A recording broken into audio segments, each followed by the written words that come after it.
अस्सलाम वालेकुम students class 10th का चैप्टर हाइड्रोकार्बन हमने स्टार्ट किया हुआ है।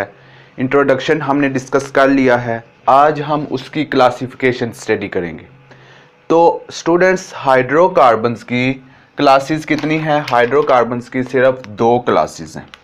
कितनी क्लासेस हैं? 2 क्लासेस हैं।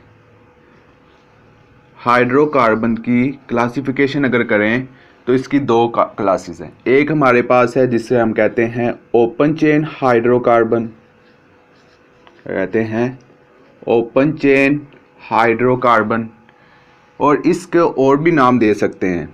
इसको हम एलिफेटिक भी कह सकते हैं, एलिफेटिक हाइड्रोकार्बन, या फिर एसाइक्लिक हाइड्रोकार्बन। ये सारे किसके नाम हैं? ये ओपन चेन को हम एलिफेटिक भी कह सकते हैं और एसाइक्लिक हाइड्रोकार्बन भी कह सकते हैं। और दूसरी क्लास क्या है? दूसरी क्लास है क्लोज्ड चेन, या फिर इसका दूसरा नाम क्या है जिसको हम कहते हैं साइक्लिक हाइड्रोकार्बन। अब जो एग्जामिनर है वो आपसे ये भी पूछ सकता है कि एलिफेटिक हाइड्रोकार्बन की डेफिनेशन बताओ, तो आपने कंफ्यूज नहीं होना।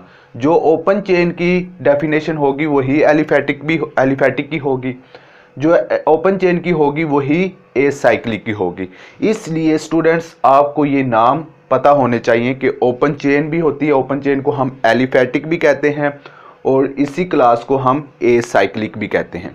दूसरी क्लास कौन सी है? क्लोज्ड चेन, और उस क्लोज चेन को हम क्या कहते हैं? साइक्लिक हाइड्रोकार्बन भी कहते हैं। अगर हम ओपन चेन की बात करें तो ओपन चेन किससे कहते हैं? ओपन चेन की डेफिनेशन देख लेते हैं। ओपन चेन मीन्स कि ये चेन क्या होगी? खुली होगी। इसकी डेफिनेशन क्या होगी? सबसे पहले हम कार्बन देख लेते हैं। हम एक एग्जांपल ले लेते हैं ब्यूटेन की। तो ब्यूटेन में कितने कार्बन्स होते हैं? 4 कार्बन होते हैं। ये हम किसकी एग्जांपल ले रहे हैं? ब्यूटेन की। 4 कार्बन आटम होते हैं। इस तरह ये इनके दरमियान कौन सा बॉन्ड होता है? कोवेलेंट बॉन्ड होता है। स्टूडेंट्स ये याद रखना कि पहला और आखिरी जो हमारे पास कार्बन एटम होता है उसको हम कहते हैं टर्मिनल कार्बन एटम। क्या कहते हैं? Terminal carbon atoms. मतलब पहला और आखिरी जो होगा उस कार्बन एटम्स को हम क्या कहेंगे? Terminal carbon atoms. आपने सेल देखा होगा, सेल का एक टर्मिनल होता है पॉजिटिव और एक होता है नेगेटिव। ये देखो दोनों एंड ही होते हैं, सेल के भी दोनों एंड ही होते हैं, एक तरफ पॉजिटिव होता है और एक तरफ नेगेटिव। आपको ये तो नहीं कहते दरमियान में पॉजिटिव है या नेगेटिव है, आपको यही बताया जाता है ना, एक तरफ पॉजिटिव है और एक तरफ नेगेटिव है। वो क्या होते हैं? सेल के टर्मिनल्स होते हैं। बिल्कुल इसी तरह इन ब्यूटेन के 4 कार्बन हैं, तो इनके पहला और आखिरी जो होगा उसको हम क्या कहेंगे? Terminals carbon atoms. जब टर्मिनल कार्बन एटम आपस में ना मिलें, आपस में ना मिल सकें, उस चेन को हम क्या कहते हैं? Open chain. उस चेन को हम क्या कहते हैं? Open chain. उसको हम नाम दे सकते हैं एलिफेटिक, उसको हम नाम दे सकते हैं एसाइक्लिक हाइड्रोकार्बन्स। समझ आ गई? अब आते हैं क्लोज्ड चेन की तरफ। तो क्लोज्ड मतलब इसमें क्या होगा? चेन क्लोज्ड होगी। मीन्स के टर्मिनल, इसके बिल्कुल opposite definition, terminal carbon atoms आपस में मिले हुए होंगे। अब देखें कार्बन एटम कैसे मिलते हैं। इसी की एग्जांपल लेते हैं ब्यूटेन की, या प्रोपेन की एग्जांपल ले लेते हैं।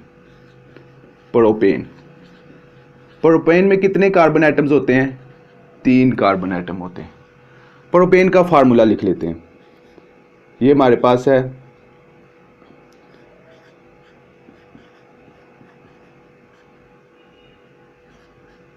तीन कार्बन एटम्स है और इसके साथ क्या अटैच है? हाइड्रोजन अटैच है। अब स्टूडेंट आपके जहन में तो ये सिर्फ डेफिनेशन क्लियर है कि क्लोज चेन में carbon atoms, terminal carbon atoms क्या होंगे? मिलेंगे। लेकिन मिलेंगे कैसे? अब ये देखो, ये भी इनकी टेट्रावैलेंसी फिल है और इसकी भी टेट्रावैलेंसी फिल है, मींस के वैलेंस शेल के 4 इलेक्ट्रॉन्स वो सारे के सारे के उन्होंने बॉन्ड बनाया हुआ। मिलने की शर्त सबसे पहले ये है कि ये जो टर्मिनल कार्बन एटम है लास्ट वाला, ये अपना हाइड्रोजन रिमूव कर देगा। जब ये हाइड्रोजन रिमूव करेगा तो इसके पास क्या आ जाएगा? एक फ्री रेडिकल आ जाएगा। बिल्कुल इसी तरह ये हाइड्रोजन एटम पहले वाला जो टर्मिनल कार्बन एटम है वो क्या करेगा? हाइड्रोजन को रिमूव करेगा तो इसके पास भी क्या आ जाएगा? एक टर्मिनल आ जाएगा। अब क्या करेगा? इसके पास भी कैपेसिटी हो गई। अब इसके पास भी एक एबिलिटी है कि एक इलेक्ट्रॉन एक एटम अपने साथ ऐड करवा सकता है, एक इलेक्ट्रॉन किसी के साथ शेयर कर सकता है। इसके पास भी कैपेबिलिटी है किसी दूसरे एटम के साथ इलेक्ट्रॉन शेयर करने की। समझ आ गई? तो ये किसी दूसरे के साथ नहीं शेयर करेंगे, ये अपने साथ ही शेयर कर लेंगे। वो कैसे? ये देखें, ये हमारे पास है, इसका फार्मूला लिख लेते हैं।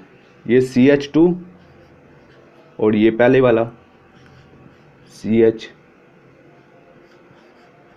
CH2 और ये हमारे पास क्या है? CH2।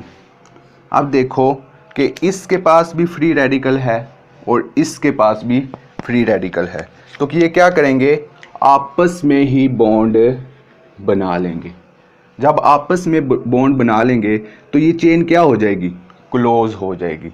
इसलिए इनको हम क्या कहते हैं? ये ऐसे हाइड्रोकार्बन है जिसको हम कहते हैं क्लोज चेन हाइड्रोकार्बन, या फिर हम नाम देते हैं साइक्लिक हाइड्रोकार्बन। तो स्टूडेंट्स आपने याद रखना है कि हाइड्रोकार्बन्स की कितनी क्लासेस हैं? 2 ही क्लासेस हैं, ओपन चेन और क्लोज चेन। ओपन चेन में चेन खुली हुई होती है, मतलब टर्मिनल्स आपस में नहीं मिलते, और क्लोज चेन में जो टर्मिनल्स हैं वो आपस में मिल जाते हैं, इसलिए इसे हम क्या कहते हैं? Closed chain hydrocarbons. अच्छा स्टूडेंट्स, इनकी फर्दर आगे टाइप्स हैं। ओपन चेन की भी फर्दर आगे 2 टाइप्स हैं, क्लोज चेन की भी आगे फर्दर 2 टाइप्स हैं। अगर हम ओपन चेन की बात करें तो उसकी 2 टाइप्स हैं। पहली हमारे पास है सैचुरेटेड हाइड्रोकार्बन और दूसरी टाइप को हम नाम देते हैं अनसैचुरेटेड हाइड्रोकार्बन। ये हमारे पास किसकी टाइप्स हैं? ओपन चेन की। क्लोज्ड चेन की भी 2 टाइप्स हैं। एक को हम नाम देते हैं एरोमेटिक हाइड्रोकार्बन और दूसरे को हम नाम देते हैं एलिसाइक्लिक हाइड्रोकार्बन। हम इसको 1 बाय 1 इसको डिस्कस करते हैं। सबसे पहले हम ओपन चेन को, ओपन चेन में जो उसकी टाइप है उसको हम क्या कहते हैं? पहली टाइप को सैचुरेटेड हाइड्रोकार्बन। स्टूडेंट्स, सेच्योर का मतलब क्या है? सेच्योर कहते हैं फुल को। सेच्योर किसे कहते हैं? फुल को। मीन के क्या होगा? कंप्लीट, मुकम्मल। ऐसे हाइड्रोकार्बन जो क्या हों? मुकम्मल हों, सेच्योर हों, ऐसे हाइड्रोकार्बन को हम नाम देते हैं सैचुरेटेड हाइड्रोकार्बन्स। अब वो कौन से ग्रुप हैं, वो कौन सा ग्रुप है जो सैचुरेटेड हाइड्रोकार्बन है? वो कौन सा ग्रुप है? अल्केन का ग्रुप है। किसका ग्रुप है? जो सैचुरेटेड हाइड्रोकार्बन। अब देखो स्टूडेंट्स, कार्बन की वैलेंस शेल में कितने इलेक्ट्रॉन्स होते हैं? 4 होते हैं, इसलिए हम इसे कहते हैं टेट्रावैलेंसी। क्या कहते हैं? टेट्रावैलेंसी। अब स्टूडेंट्स, जो कार्बन है, ये कार्बन अपनी टेट्रावैलेंसी, ये जो 4 इलेक्ट्रॉन है, ये फिल कर लेता है। किसके साथ मिलकर? कार्बन के साथ और किसके साथ? हाइड्रोजन एटम्स के साथ। किसके साथ? हाइड्रोजन एटम के साथ मिलकर ये अपनी टेट्रावैलेंसी क्या कर सकता है? फिल कर सकता है। जब कार्बन एटम और हाइड्रोजन एटम के साथ मिलकर अपनी टेट्रावैलेंसी फिल कर ले, उन हाइड्रोकार्बन्स को हम क्या नाम देते हैं? Saturated hydrocarbon. अब देखो कार्बन ने इसके साथ इलेक्ट्रॉन बना लिया, 3 जो रहते थे वो किसके साथ बना लिए? हाइड्रोजन के पास। अब इसका ऑक्टेट कंप्लीट हो गया। क्या अब ये इसके पास कैपेसिटी है किसी और के साथ शेयर होने की? बिल्कुल नहीं है। अब क्योंकि ये सेच्योर हो गया, फुल हो गया, कंप्लीट हो गया, अब इसके पास कैपेसिटी नहीं है किसी और के साथ शेयर होने की।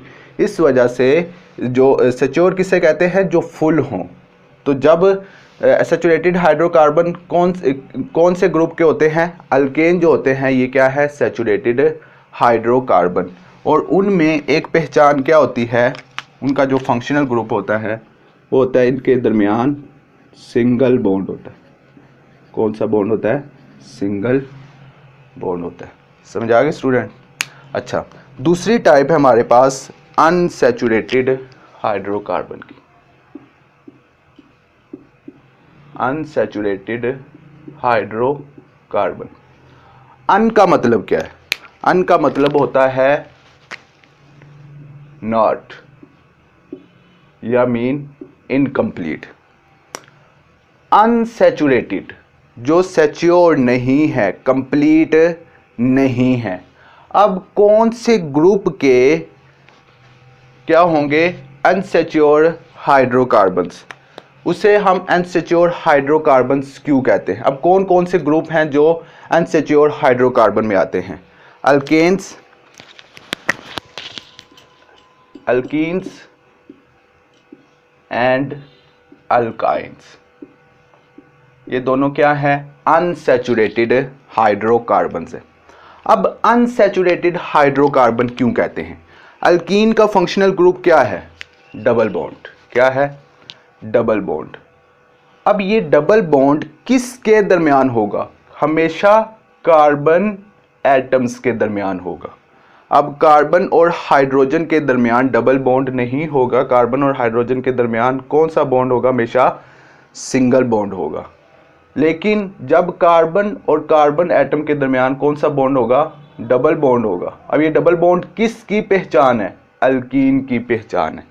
अब देखो इसने 2 तो शेयर कर लिए लेकिन अभी भी स्टिल 2 रहते हैं, तो मीन्स कि ये अनसिक्योर है। मीन्स कि अभी इसके पास कैपेसिटी है वो किसी और एटम के साथ अपने इलेक्ट्रॉन शेयर कर सकता है। इसलिए इन हाइड्रोकार्बन्स को हम क्या नाम देते हैं? Unsaturated hydrocarbon. बिल्कुल इसी तरह हम अल्काइन की बात करें तो अल्काइन की पहचान क्या है? अल्काइन का फंक्शनल ग्रुप क्या है? इसमें आता है ट्रिपल बॉन्ड। कितने बॉन्ड आते हैं? Triple bond. अब ये ट्रिपल बॉन्ड किन के दरमियान होंगे? कार्बन और कार्बन के दरमियान। अब कार्बन की कितनी वैलेंसी है? टेट्रा वैलेंसी है ना, तो 3 इलेक्ट्रॉन्स तो उसने शेयर कर लिए लेकिन स्टिल अभी एक बाकी है, वो किसी और के साथ अभी शेयर कर सकता है, बॉन्ड बना सकता है। इसलिए ये भी क्या है? अनसेच्योर है। तो सेच्योर कौन से है? सिर्फ अल्केन सैचुरेटेड हाइड्रोकार्बन है। अल्कीन और अल्काइन की बात करें तो ये क्या है? अनसैचुरेटेड हाइड्रोकार्बन है। समझ आ गई? तो ये हमारे पास 2 किसकी टाइप्स हैं? ओपन चेन की टाइप्स हैं। अच्छा, अब बात करते हैं क्लोज्ड चेन की। क्लोज्ड चेन की भी 2 टाइप्स हैं। एक हमारे पास है एरोमेटिक और एक हमारे पास है एलिसाइक्लिक। अगर हम एरोमेटिक की बात करें तो एरोमेटिक हाइड्रोकार्बन ऐसे हाइड्रोकार्बन होते हैं जिसमें कम अज़ कम क्या हो? एक बेंजीन रिंग मौजूद हो। अब बेंजीन रिंग की पहचान क्या है? इसमें 2 कंडीशंस लगती हैं। एक तो हेक्सागोनल हो। क्या हो? हेक्सागोनल। हेक्सा का मतलब क्या है? हेक्सा का मतलब होता है 6 और गोनल का मतलब होता है कॉर्नर, 6 कॉर्नर वाला। अब इसके 6 ही हैं, 1 2 3 4 5 6 कॉर्नर। और दूसरी शर्त ये है कि ये alternate double and single bond हो। Alternate double and single. अब इसका मतलब क्या? Alternate double and single means के डबल के बाद फिर सिंगल, सिंगल के बाद फिर डबल आए, डबल के बाद फिर सिंगल, सिंगल के बाद फिर डबल, डबल के बाद फिर सिंगल। तो 3 alternate double and single bond होने चाहिए। फिर हमारे पास क्या बनती है, एक बेंजीन रिंग बनती है। और ऐसे हाइड्रोकार्बन जिसमें कम से कम एक बेंजीन रिंग मौजूद होगी तो उसको हम क्या कहते हैं, ये एरोमेटिक हाइड्रोकार्बन्स है। अगर फर्ज करो इसमें सिर्फ एक कंडीशन लगती है हेक्सागोनल की, एरोमेटिक की कंडीशन नहीं लगती, मींस के double aromatic double alternate double and single bond इसमें मौजूद नहीं है, सिर्फ 6 कॉर्नर्स मौजूद है, तो फिर भी क्या ये एरोमेटिक है, फिर एरोमेटिक नहीं है। तो बेंजीन रिंग के लिए ये दोनों शर्तें होना लाजमी है। जब ये दोनों शर्तें लाजमी होगी फिर बेंजीन रिंग होगी, और जिसमें बेंजीन रिंग होगी ऐसे हाइड्रोकार्बन को हम क्या नाम देते हैं, एरोमेटिक हाइड्रोकार्बन। अगर हम एलिसाइक्लिक की बात करें, एलिसाइक्लिक की बात करें तो बिल्कुल इसके ऑपोजिट, इसमें बेंजीन रिंग मौजूद नहीं होगी। इसमें क्या होगा, इसमें हम एग्जांपल ले लेते हैं ब्यूटेन की। ब्यूटेन में कितने कार्बन एटम्स होते हैं, मैंने पहले भी बताया कितने कार्बन एटम्स हैं, 4 हैं, 4 कार्बन एटम है। अब इसका क्या बनेगा, CH2 bond CH2 bond CH2। क्या इसमें बेंजीन रिंग बन रही है, इसमें तो सिंपल एक स्क्वायर बन रहा है, समझ आ गई। तो ये हमारे पास क्या एरोमेटिक है, नहीं ये एरोमेटिक नहीं है। जो एरोमेटिक नहीं है उनको हम क्या नाम देते हैं, उनको नाम देते हैं एलिसाइक्लिक हाइड्रोकार्बन। इसी तरह जो प्रोपेन है, प्रोपेन का कोई स्ट्रक्चर इस तरह बनता है ट्रायंगल, ये हमारे पास प्रोपेन है। तो क्या ये हमारे पास एरोमेटिक है, नहीं एरोमेटिक नहीं है। फिर ये क्या है, ये एलिसाइक्लिक हाइड्रोकार्बन्स है। तो ऐसे हाइड्रोकार्बन्स जिनमें बेंजीन रिंग मौजूद ना हो उनको हम क्या कहते हैं, एलिसाइक्लिक हाइड्रोकार्बन्स। तो स्टूडेंट्स हाइड्रोकार्बन्स में हमने क्या क्या स्टडी किया, हाइड्रोकार्बन्स की क्लासेस 2 ही क्लासेस है, ओपन चेन और क्लोज चेन। ओपन चेन की फर्दर 2 टाइप्स हैं, सैचुरेटेड और अनसैचुरेटेड, और क्लोज चेन की फर्दर 2 टाइप्स हैं, एरोमेटिक और एलिसाइक्लिक हाइड्रोकार्बन्स। उम्मीद है कि आपको इस लेक्चर की समझ आ गई होगी। फिर भी अगर आपका कोई क्वेश्चन है तो आप कमेंट सेक्शन में पूछ सकते हैं। अल्लाह हाफिज़।